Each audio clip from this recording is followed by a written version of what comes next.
Hello, friends. Welcome to another episode of the DATEABLE podcast. We are so happy to bring you another episode with just Julie and I. We always like spending a little quality time, just the two of us, with you all joining us in this party for two.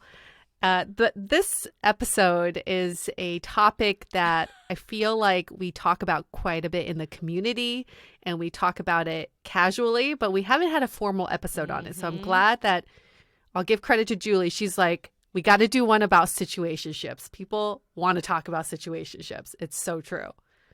I feel like we were kind of thinking about what would be a good topic, and that is what came to mind, because in today's world, I feel like situationships are so prevalent. Yes. Maybe we can start by defining what a situationship is. So the definition that we found was a romantic or sexual relationship that is not considered to be formal or established. So typically there is no DTR conversation to define the relationship. You are generally feeling ambiguous about what is happening when you have to ask yourself, what is this? And you're probably not even asking the other person. Maybe you got the group text like on blast, analyzing their every move. You're probably in a situationship. But a situationship is still a relationship. I think that's still important to understand, because you are in a relational dynamic with someone else. It's just not clearly defined as in boundaries and what it is exactly that you're doing. And generally the two people are not committed to each other, granted the ambiguity. Right. Or at least not formally committed to each other. Is this like describing everybody out there right now? I feel like so many people are like, yes, I feel like it. That's me. Especially at the early I think there is a difference though. And this isn't in the formal definition, but I think at the early stages when you first start dating, then I wouldn't describe that as a situationship. When you're probably like a month in and you're just going on one date a week or something, that to me is early stage dating, just trying to get to know each other. I personally think a situationship is when, you know, more time has gone by and things continue to be ambiguous. There's no sign of progression. Maybe you're not even going on formal dates. I think a good sign is that someone's inviting you over to their house a lot, and maybe it's very last minute plans or group hangs. I think all that isn't as formal dating with the end goal being a relationship. I think it's okay that early dates wouldn't necessarily be a relationship from day one, or a committed relationship from day one. I think you said it very clearly. When you have to ask, what is this? That is a symptom of a situationship. On a first date, you wouldn't ask, what is you this? Just be like, we're dating. Yeah, it's a we're first trying date. to get to know each other. We're trying to see what this is. Yeah, exactly. But maybe it's the fifth time you've hung out. You've maybe met two of their friends, and then they introduce you as their friend or something. And then you start questioning, what the hell is this? Or it's like 6 months and you hear from them every month and it's not consistent. Or even if it's consistent, but whenever you try to bring up a DTR, they kind of shy away from it. I think that's another side. Yup. Or you just let something go on forever and ever and don't bring up DTR or set boundaries and just assume that the other person's going to bring it up. That's also a very interesting situationship. Been there, done that, guilty. Well, that's a good segue. I was going to ask you, have you been in a situationship? Because I certainly have. Haven't we all? This is just one of those situations like ghosting where everyone has experienced it. I feel like every dating sitch that I've been in between relationships has been a situationship. Yeah. You go from relationship to this layover of situationship land, and then you go to your destination of a relationship. The one that I can really pinpoint exactly was, one of those situations where you go, yup, that's a situationship. Is I remember that challenge we did where I had to go on Tinder and ask guys if they were opposed to hooking up. Oh my God, You remember throwback that? to season 1 for anyone that's coming in hot. Was that seriously fucking It was season one? 1. Yes, it was season 1. Wow. Back in the day. We Or were maybe the so- challenge.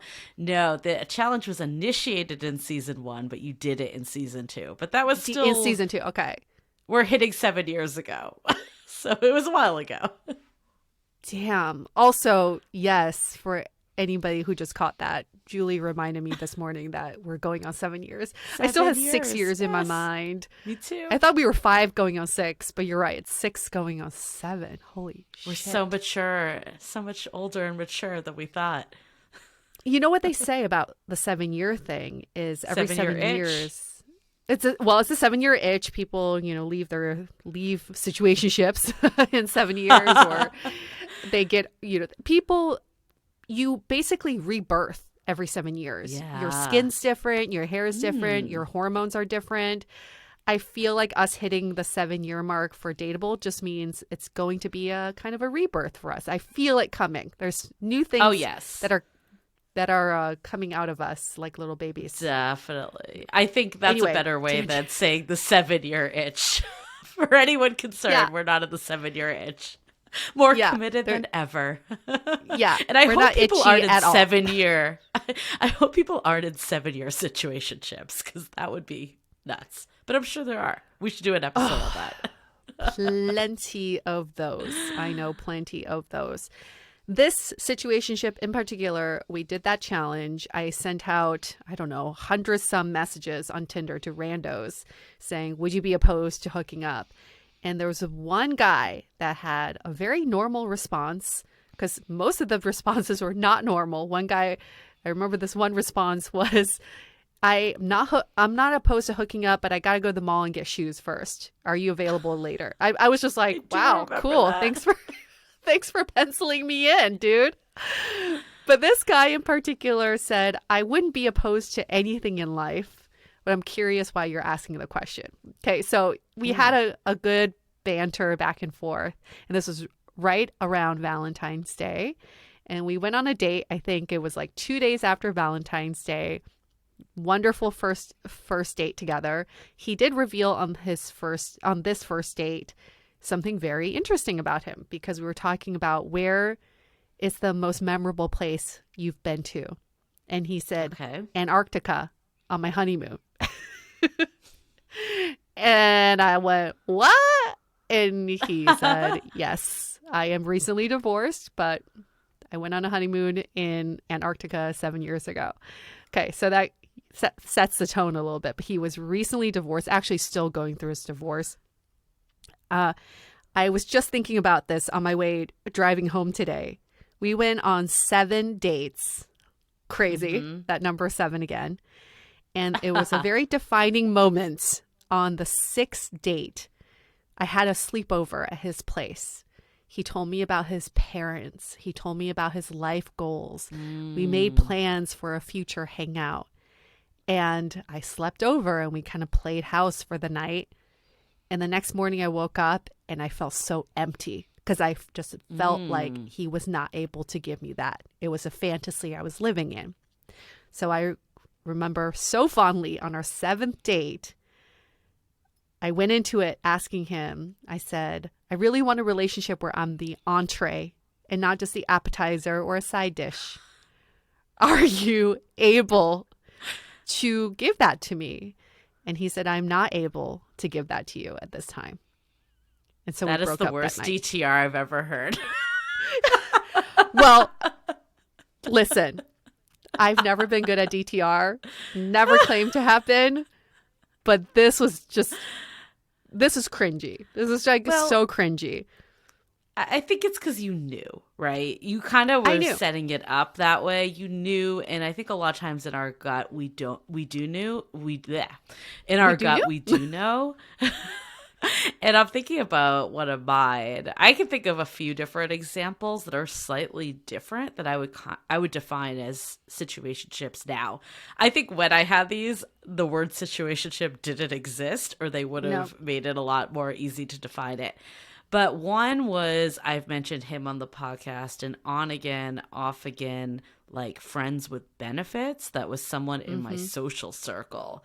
I don't think we ever went on a real date ever. Yet we saw each other every weekend because we were always going out with friends. And anytime I would try to get away, he was there. So that was that piece. That being said, now looking at it now, it was clear that it was for him a hookup of friends with benefits, which in a way is not a situationship.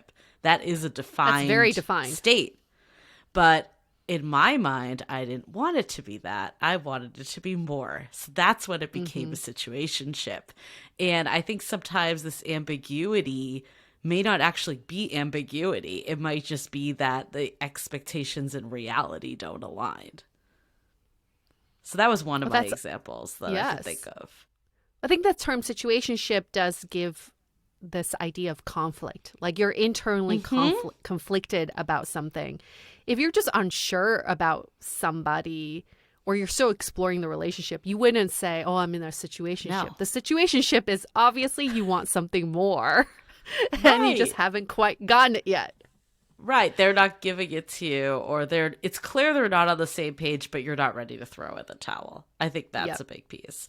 The other example that I would point to that's a little different was I mentioned on my episode last week where Yue interviewed me about such an a fun on-again. episode. It really was. An on-again, off-again ex-boyfriend where we definitely were very defined in certain periods. And then there were certain other periods that maybe were a little looser defined, and we hadn't decided that we were going to move into a relationship again, but we were, hanging out as friends. But as you know, that becomes more. And I knew it wasn't a friends with benefits situation or anything like that, but we also weren't like, let's give this another try at this stage. So there were definitive periods that we gave it another try. And then there were some periods mixed in that it was a little grayer, a little looser. And I would call that a situationship too. Mm-hmm. So many different faces of what a situationship could look like. And we talked about some of the signs you could look for if you are in a situationship. Here's the biggest sign is you're in a situationship. Okay. You don't have to ask, am I in a situationship? If you're asking your friends, if you're asking your friends what this means, yet you're not asking that person, you're in a situationship. Precisely. But everyone's been in a situationship. Yes. If every time you go out to brunch, all you're talking about is what this means and what that means with this person, you're in a situationship. Bingo. We should have one of those flow charts where it's like, if this, then situationship. And basically everything just points to, yes, you're in a situationship. Why do we think everyone has been in a situationship? Why is this so prevalent in today's dating culture? I mean, I think for a few reasons. One is that we called it relationship chicken. People don't want to show their cards. They don't want to be the first person to say that they want something more or to ask for commitment. That's why the DTR is so scary for a lot of people, is because if the answer isn't what they wanted to hear, then it almost symbolizes that they're a failure or their ego is being crushed in this. And I personally believe that until you're ready to put your ego aside and not kind of give a fuck, then that's when you can actually start to have those authentic conversations and be in more, authentic relationships. And the situations prevail because neither party ever wants to talk about what's happening because there's a fear that it'll end because it's not the news that we want to hear. In the situationships that I've been in, I can wholeheartedly say I was just testing the other person on their interest level. And so by testing someone, I don't initiate anything. I'm waiting for them to initiate conversation, ask me out, show me that they're interested. But if I'm not showing any interest on my end, how do I expect someone else to step forward for me? So basically, I was just waiting for a science experiment to happen when I was putting no ingredients in this test tube Right. for anything to happen. And I think in that situationship I was talking about that night when I asked for something more, he was actually very thrown off by the conversation because we never talked about us for those 6 dates preceding. And all of a sudden I was like, let's talk about a relationship. And by the way, I want the whole shebang. He was just so surprised by the conversation. Okay, well, I can't give you that. And so it makes a lot more sense. But I think it perpetuates itself because to me, once that happened, it made me be more closed off to the next person I met, thinking that I was going to get hurt or be bamboozled in my eyes. That's what happened. And then you just end up like retreating even more, that relationship chicken even more. I'm not going to show any more interest. I'm going to close myself off. I think a lot of it too is our generation lacks communication skills because this isn't something we've ever been taught in school. And a lot of us have put off relationships to further career or move to a new city or invest in ourselves kind of thing. And I think sometimes having these conversations, I don't even want to say sometimes, oftentimes having these conversations is very daunting. We hear all the time from people saying, I don't want to have a DTR. It feels like I'm asking for the world from this person. But we always say it doesn't need to be that way. It can just be a simple conversation that's more in passing. It doesn't need to be this, we need to talk, like this big thing. But I think that's a big piece of it too, is that we bottle things up for so long that when it finally comes out, it comes out in I want the whole entree type of way, opposed to just seeing what page the other person is on in a natural conversation. Yeah, like the DTR doesn't have to be one climatic conversation of professing your love to someone. I think the DTR should be discussed along the way. When you feel like you want to define something or set some boundaries or to understand or to clarify, you DTR, and then you just keep on DTRing until you get to a committed relationship or you don't. I mean, we've heard people even say that they don't want to ask what someone's looking for because it feels too much. And I actually think the best time to get a gauge of where someone's at is before you really start dating, date one or so, because then it's not personal. Of course, people, sometimes will say they want something and then don't act the same way or vice versa. So it's never 100% because they said it will happen. But I think when you take yourself out of the equation and just ask, what is important to you in life? Where do you want your life to go? It doesn't need to be a formal conversation. It can just be more in passing. I think that's a really great time to get into someone's mindset of where they are. The fucked up part about situationships is that we stay in situationships because of the unknown. Because we're doing the guesswork, it makes it more exciting to try to be mind readers. But that is the very same thing that is keeping us anxious, right? When you don't know when they're going to text back, why haven't they returned your messages? You don't know if you're still seeing them on Thursday, even though you said you were going to see each other on Thursday. It's one of those things. It's like you self-perpetuate and you get yourself in this deep, dark hole of anxiety. So I feel like let's dig ourselves out of there. And sometimes when you have to question chemistry is, am I attracted to this person because they are aligned with my core values? Or am I attracted to them because I don't know anything about them and they're keeping me guessing? I think there's a few reasons why that happens. One is maybe, and I think I've been here before, that I feel like I was ready for a relationship, but my actions spoke otherwise, that I was staying in, let me say that again.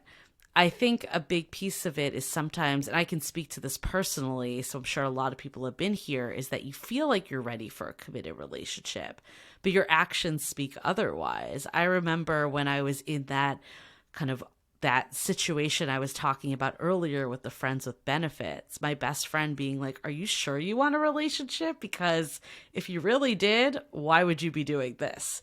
So I think sometimes we think we're ready and we're really not if we're entertaining these more, these wild card situations, right? So I think there's that piece. The other piece, there's actually a behavioral psychology term for it, is the present bias. And that means that whatever is in front of us current day actually seems better than what's in the future because we can't see our future selves. It's really hard to imagine let's say you're with this person, for instance, and they aren't the person. They don't treat you well. There's no future with them, yet you feel drawn to keep hanging out with them.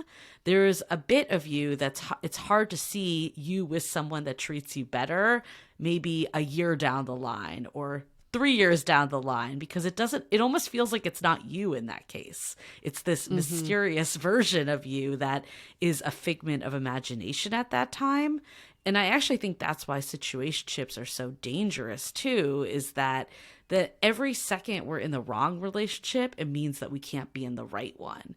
But with this present bias, it feels better than nothing. And some of that could be that we just can't see into the future because it's unknown. But then also, I mentioned this on the episode that I did with you last week, is sometimes it's better to talk about sometimes it feels better to talk about someone than no one, or it feels better to be with someone than no one. And it's almost short-sighted, but it also explains it with this bias. Well, our brains are just really screwed up, traumatized kids, right? We talked about how the brain is evidence seeker, not a truth seeker. So when you are lonely for, let's say, take that as an example, or when your friends are asking you if you're still single, your brain is looking for evidence of you not being single. So if you are in a situationship, you can talk about that person, right? Even though you haven't spoken to that person or defined the relationship with that person. And I think that is the biggest danger of a situationship. It's the relationship you created when you aren't in contact with each other outweighs your actual real relationship. And then your fantasy. mind spirals. You have this metaverse of a relationship, and then you have the real world universe relationship, and they don't always coincide with each other. And to me, that's when I've been in very dangerous situationships I couldn't get out of because it just felt so much better to talk about the fantasy of the relationship than to face the reality of the situationship. I am actually thinking of another situationship I've been in. I feel like Here they're all starting to roll in, right, as we get the conversation started. But there was a guy I met on Match.com, and I think this was early Match.com days. This was probably like 2010, 10 years ago. And I remember, we had a really great first 3 dates that felt very formal. It felt like it was progressing in the right direction. And then all of a sudden he became super unavailable. And our primary mode, he would email me from work all the time. It wouldn't even be text message or phone calls. But in my mind, I still thought this was something. And I would talk about it with friends. I would try to date other people because I think I knew deep down it wasn't a real relationship, but it would always come back to comparing it to this person. And maybe I would see him once a month, if even, in person. And the irony is we worked and lived down the street from each other. So why we had to communicate through email all the time was beyond me, but it was because he didn't want a real relationship with me, right? He wanted a situationship because there's probably some benefit he was getting from it too, that he felt that he had someone interested. There was attention. I think a lot of people like the attention at the end of the day. Yeah, it's called a convenience ship. Yeah. You do it when it's convenient for you. Right. There's limited effort. Exactly. Yep. And then he met someone that he got married to a week later.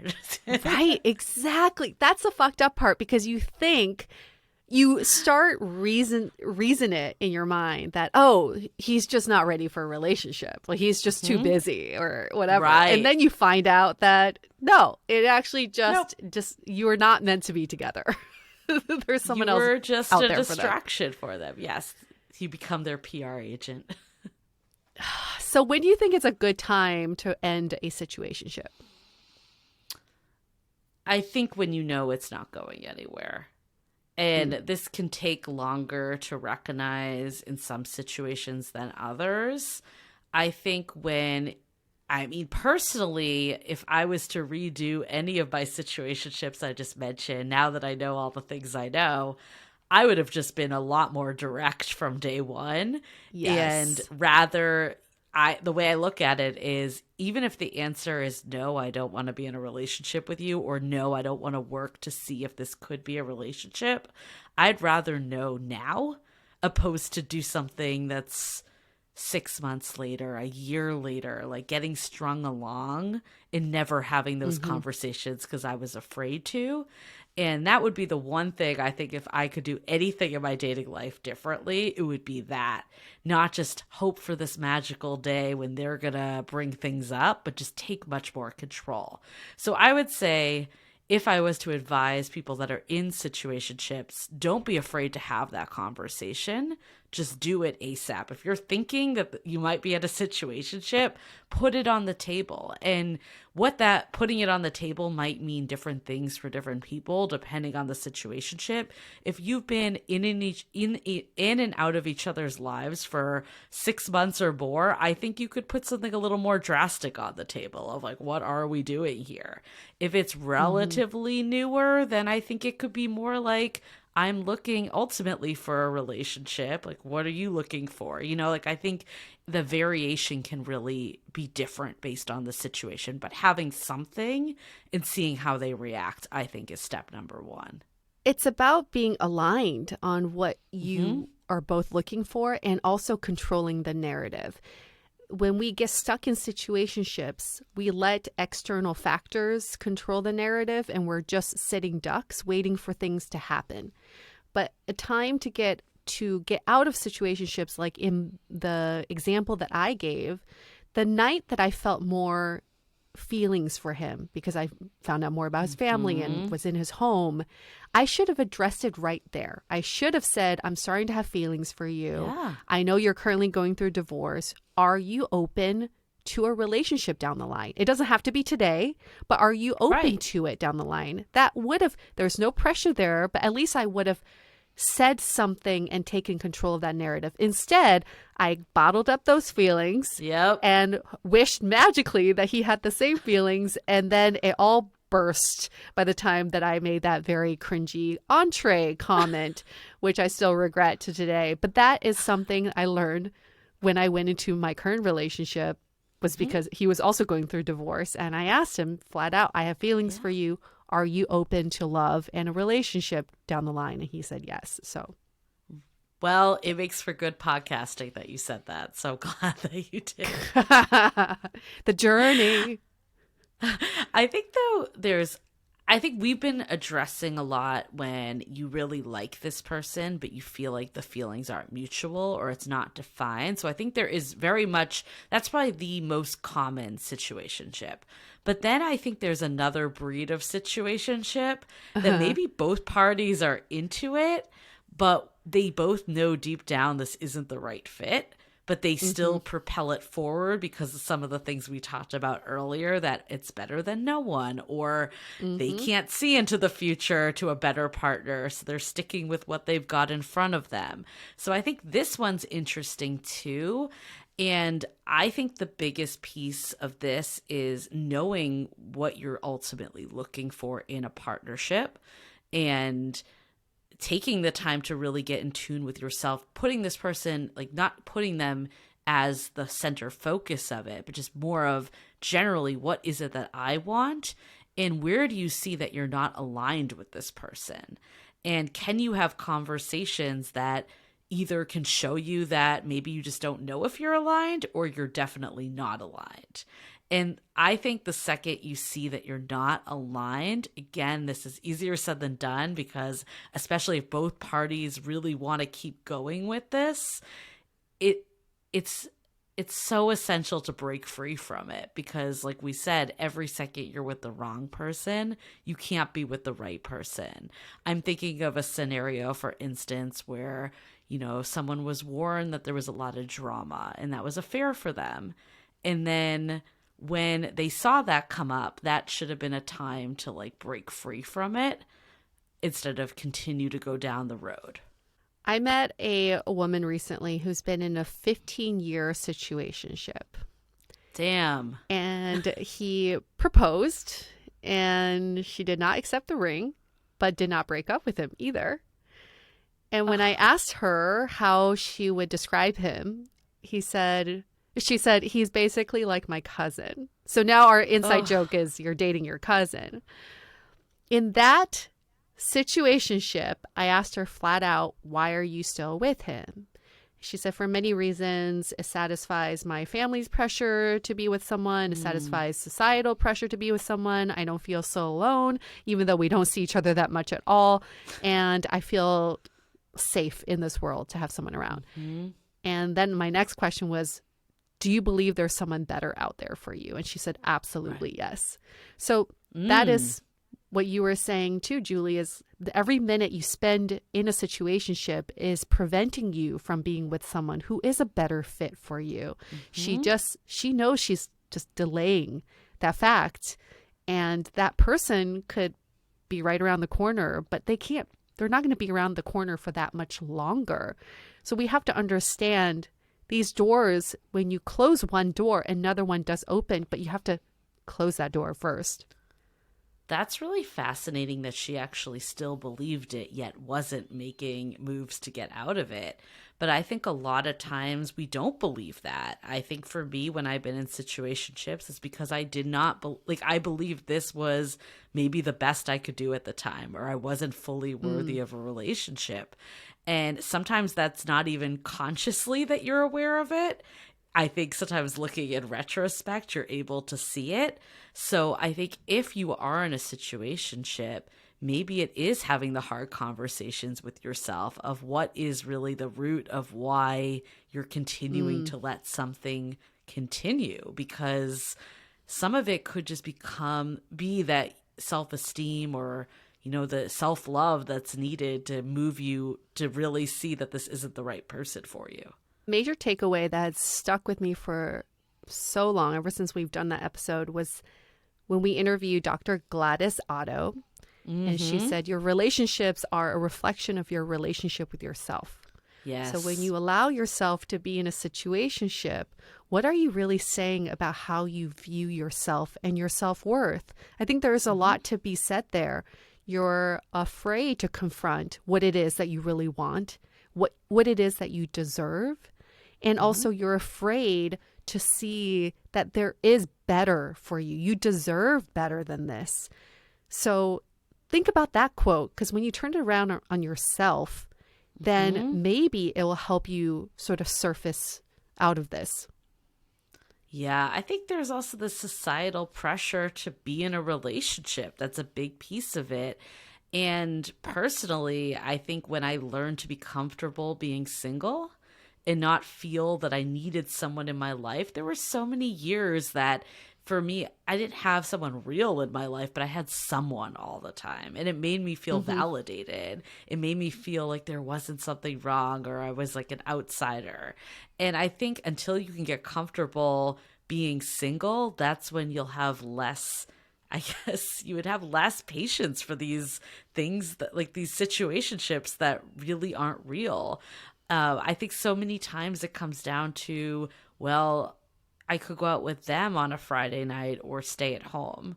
But what if there's another alternative that you could do something else freaking awesome on a Friday night? So you're not accepting plans out of, lack of, but more that you want to do something.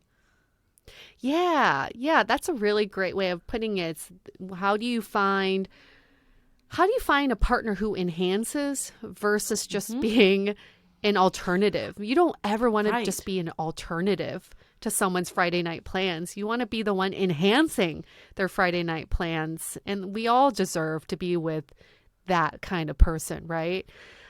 So what happens when a situationship resurfaces after you've ended it? They come back. They're like, yo, guess what? I missed you. I'm ready to do this. Let's keep this thing going. This is the hardest because it's so much easier to walk away from something when their person isn't coming back for like full throttle at you, right? I think it's having a prepared text message that you've saved in your phone that says, we already discussed that this isn't the right fit, not what we're looking for. You know why I'm not responding, or just not responding. It depends on the situation too and yourself. I know for me, sometimes it's hard not to respond. So I'd rather just respond and be blunt of like this. We've already had this conversation.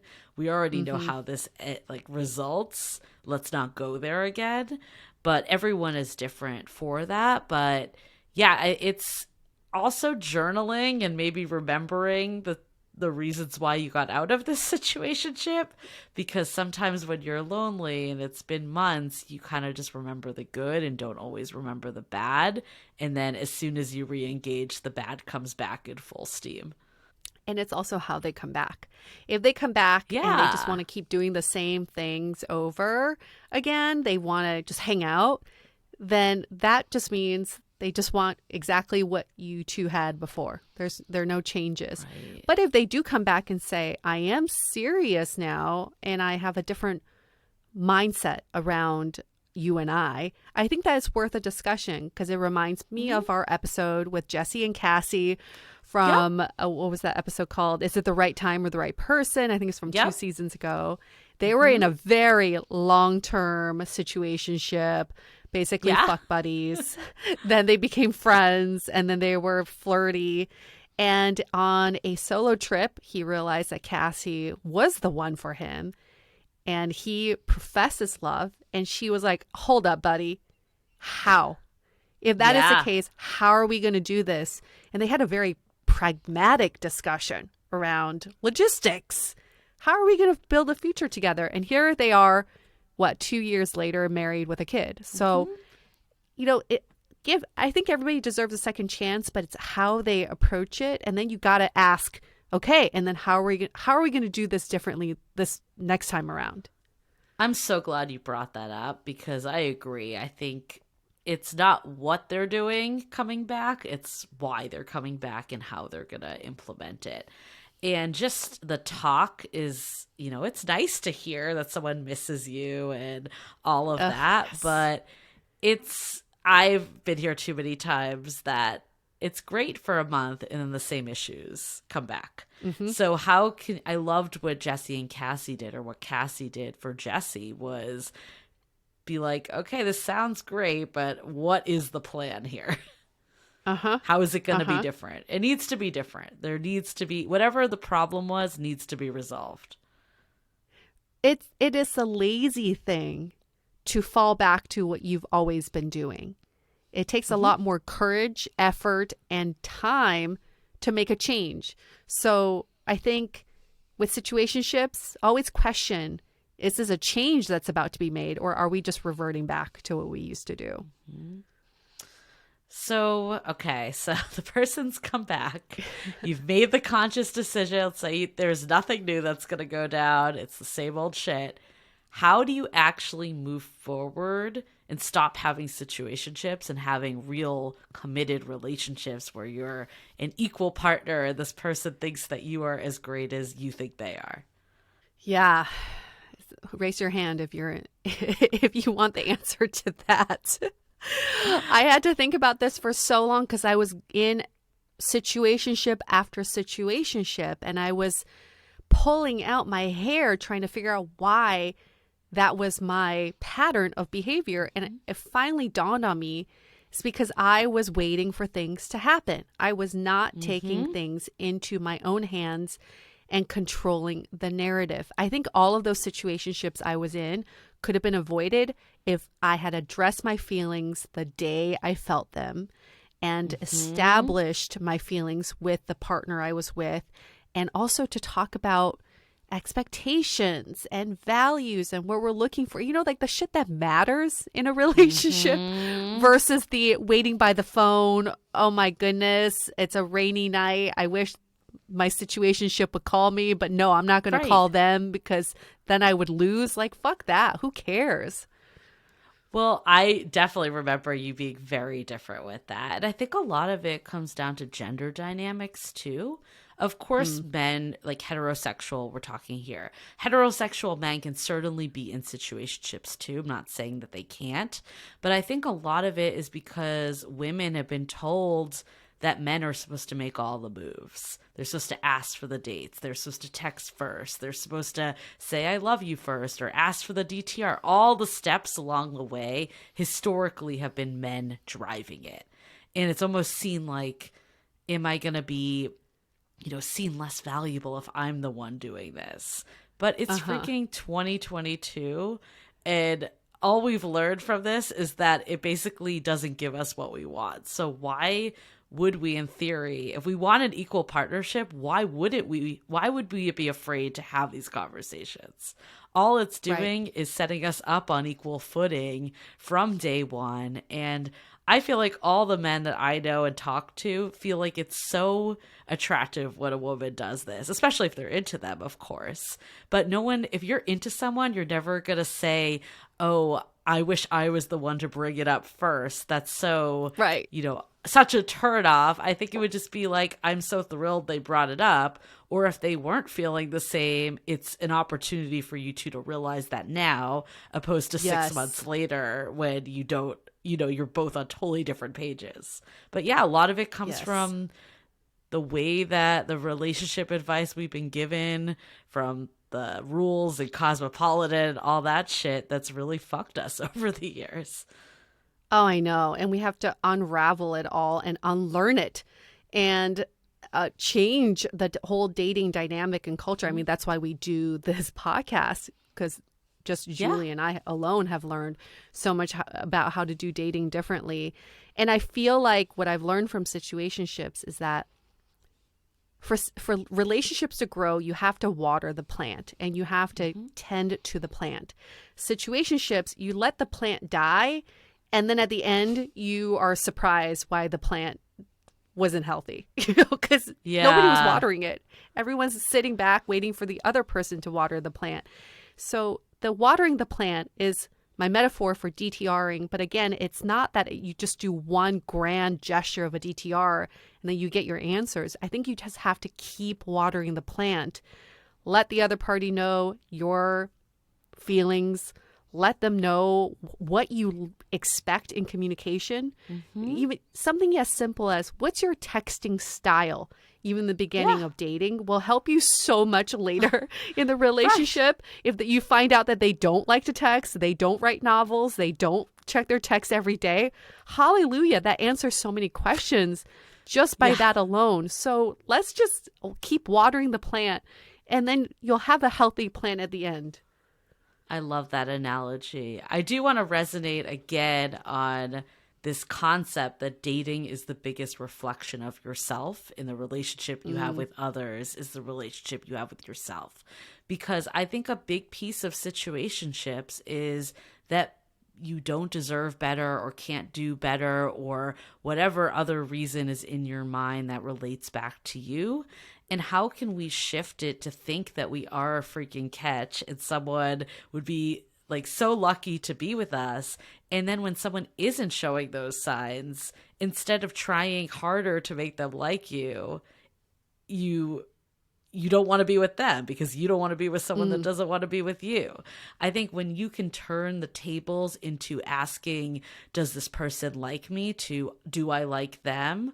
Or, does this person make me feel good? Like all of this stuff that is a reflection of what you actually deserve and want in a partnership, then it makes it a lot easier to walk away from things that are clearly either not going anywhere or that just, are not the fit in your core. And a lot of times it is listening to your gut. I know for me, when I've gotten in trouble, it's because I didn't listen to my gut. I knew it and I tried to justify it some other way. And I think that is the danger of being in the fantasy. I I so have been there, and also I've been guilty to be part of conversations over brunch with girlfriends where Mm-hmm. you know your girlfriend's in a situationship and you want to call them out so bad, but you don't want to be the one to call them out. But this is when you know your friend is in a situationship, is that they keep defending the person they're Yes. with. It's like, oh, I haven't heard from him in 2 weeks, but I know he's really busy. And the last time we hung out, I talked to his mom on the phone. You know, something stupid, like something that just keeps dangling the carrot in front of her. And those Mm-hmm. moments, you're like, come on, stop being the person who keeps defending the person you're Yes. with. Like, you should, that's not your responsibility. And I know I've done that too, to keep defending someone.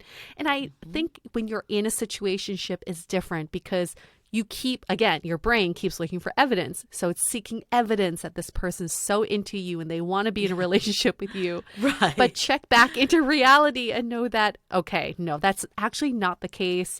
They've actually said they don't want to be in a relationship, or they haven't called you in days and it's not consistent. Come on. Like, listen to your gut. You know when you're in a situationship, and you know when you're defending them too much. Yeah, writing things out, I think, is extremely Oh, yes. helpful, especially when you have the revelation that this isn't the relationship that's right for you. What you just said, how can you actually, instead of finding evidence one way or another, just write straight up what's happening? And then, Yep. is this the relationship I want? Right? So I think that's Yep. one piece of it. I think the friends is a good litmus test too. I've had so many friends that will say stuff and talk all about this other person. I ask, have you talked to this person about this? Yeah. And the Yeah. answer Like is straight. always no. And it's like, Uh-huh. I don't know. I'm not this person. And I think the best relationships and the most secure relationships, you don't need your friend's advice in them Mm-hmm. because you are just talking directly to your partner. And that's Right. ultimately what a partnership is. It's not this speculation and investigation. And that's the difference between a situationship and a actual real committed partnership. Well, when you talk to your friends, what you're doing is you're asking for validation. That is Oh it. yeah. You're not looking for real advice. So if validation is what you need to seek that from your direct partner and not from Mhm. third parties who have no relationship to the two of you and who cannot comment about someone they know nothing about. Yeah, and digging a little deeper, why do you need this validation? What is it about it? How can you relate it to yourself? And we don't say that to make it be like that you're doing everything wrong in dating, but at the end of the day, we are the common denominators, and the only people we can actually fix are ourselves. Yue and I Hmm. talk to people all the time, and I'd say the number one reason people are single that don't want to be is because they're fixated on the wrong person. Uh-huh. Yep. Yep. So what are our takeaways here? If you find yourself in a situationship, one is, how do you alleviate the situation? So one way we talked about is addressing this with your partner directly. There's no need to ask for advice anywhere else, and be very forthcoming and direct about your feelings. Address it as soon as you start feeling those Mhm. feelings, and write things down. That will keep things more Yep. objective so you can live more in reality versus the metaverse of fantasy. What other takeaways can people do? Yeah, I'd say look to yourself. What is it? Change the narrative Mm. of what do they want, or what are they doing to what do I want? What am I doing about this? I think seeing yourself as that main character, as the person that should, as that person that someone's only so lucky to be with, will really Mm. shift your tolerance level for like inconsistent behavior essentially. So I think that's a big one. And then, what is fantasy and what is reality? That is a big Yeah. important check. Oh, hell yeah. Definitely write those in two columns. Is this a Yeah. fantasy that I'm living in, or is this reality I'm living in? I met someone who says she has a life is too short list. So basically, people she doesn't want to talk to goes on the life's too short list. Situations she doesn't want to deal with, it goes on the life's too short list. I feel like situationships can go on the life's too short list. Life is too short for us to go from situation to situationship. Let's get rid of it and find, even if they're short relationships, let's make them meaningful, intentional relationships, not these ambiguous, whatever this is you want to call it. I think the motto to live by is I'd rather know. You know? Yeah. I'd rather know where this is going, what this person thinks about me, if our feelings are mutual, than to live in this state of ambiguity. And even if that means getting quote unquote rejected more, learning to say that isn't rejection, it's actually helping propel and speed up my process of finding the right person because I'm not being stuck with the wrong people. findingyourperson.com/apps, and you can sign up for the challenge. We've heard really great things from the people that are in it currently. So looking forward to spreading the world with more daters that know the gospel. Just remember to follow us on Instagram at Dateable Podcast. We're also on YouTube, also under the name Dateable Podcast. We're everywhere under the name Dateable Podcast. Nobody else can take that name from now on. And that's where you'll find all the announcements. And also you can have a direct line to us if you want to DM us with anything you want. And in return, we just ask for you to give us 5-star ratings in Apple Podcasts. Maybe just leave a little love note. We always appreciate that. That is exactly what helps us get good guests, good content, and just bomb-ass shows for you all. And we want to keep doing this. It might be the 7th year and the 14th season, but we want to keep going. We're going to keep this train going and going. That's this is up our to rebirth. You all. This is our rebirth. Yeah. What? Feel like we should change our logo to like a phoenix or something. The rebirth of Dateable. Okay, well, we're not rebirthing right now. We gotta go. But thanks so much for joining us on this bonus episode. We'll see you next week. Stay Dateable.